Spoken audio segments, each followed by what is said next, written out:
Mes chers amis, aujourd'hui, je voudrais vous parler de la méchanceté qui engendre de nombreux autres maux. Imaginons la souffrance de ceux qui ont à supporter la méchanceté quand ils veulent vivre dans la paix, la tranquillité, la sérénité, l'amour du foyer, et qu'il faut supporter les insupportables. Vous savez, ces personnes qui sont remplies de méchanceté, parfois elles sont méchantes avec les leurs, dans leur foyer, mais à l'extérieur, ce sont des agneaux. Elles sourient à tout le monde.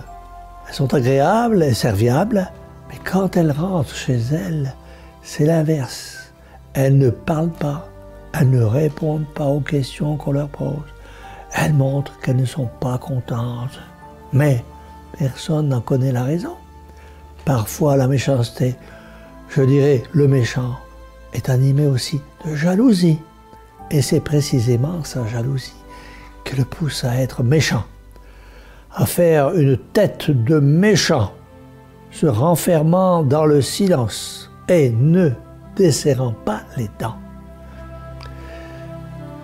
Vous trouverez aussi, mes amis, cette méchanceté dans votre milieu de travail.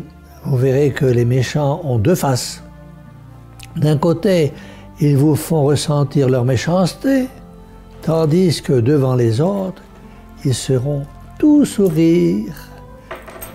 Ce qu'il y a de plus grave, mes amis, si l'on peut dire, c'est que la méchanceté est animée de la haine. Et vous savez que la haine n'entre pas au paradis. À force de vivre dans cet état de méchanceté, le méchant entretient la haine dans son cœur et détruit l'amour qui l'entoure. Notre Seigneur Jésus-Christ, au cours de son séjour sur cette terre, a rencontré beaucoup de méchanceté, beaucoup de haine. Nous le voyons dans le Saint-Évangile. Et il me semble qu'aujourd'hui, notre Seigneur veut dire aux méchants à travers mon humble personne, changez de vie, convertissez-vous. Vous n'allez quand même pas perdre votre âme à cause de votre méchanceté. Vous n'allez pas laisser votre âme se faire écraser par votre méchanceté et votre haine.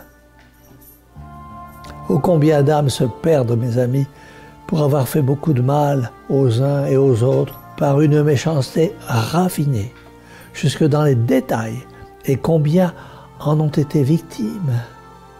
Et que dire de ceux qui cachent leur méchanceté sous les apparences de la vertu, comme nous le disait si bien Sainte Marie-Faustine? Non, ceux qui font le mal, ceux qui font souffrir les autres, n'entrent pas dans le royaume des cieux. Pourquoi, mes chers amis, vous qui êtes animés de cette méchanceté, ne feriez-vous pas un pas pour vous changer et mettre un peu plus d'amour dans votre vie et d'aimer ceux avec qui vous vivez en leur faisant du bien? Abandonnez donc votre méchanceté et votre haine et revenez à Jésus-Christ, ce bon pasteur qui vous ouvre tout grand son cœur, tout prêt à vous pardonner le mal que vous avez fait. Ainsi, vous mènerez une vie plus légère et vous rendrez celles les autres plus agréables et plus faciles. Tout ira mieux dans votre entourage parce que vous aurez écouté la parole de notre Seigneur au plus profond de votre cœur. Aimez-vous les uns les autres comme je vous ai aimé. Alors, à partir d'aujourd'hui, laissez tomber le masque de la méchanceté et vous vivrez dans la paix et la joie qui viennent du cœur du Christ ressuscité. Ah, mes amis, je vous le répète une fois de plus, la vie est courte. Faites le bien autour de vous, afin qu'au dernier jour, vous n'ayez rien à vous reprocher.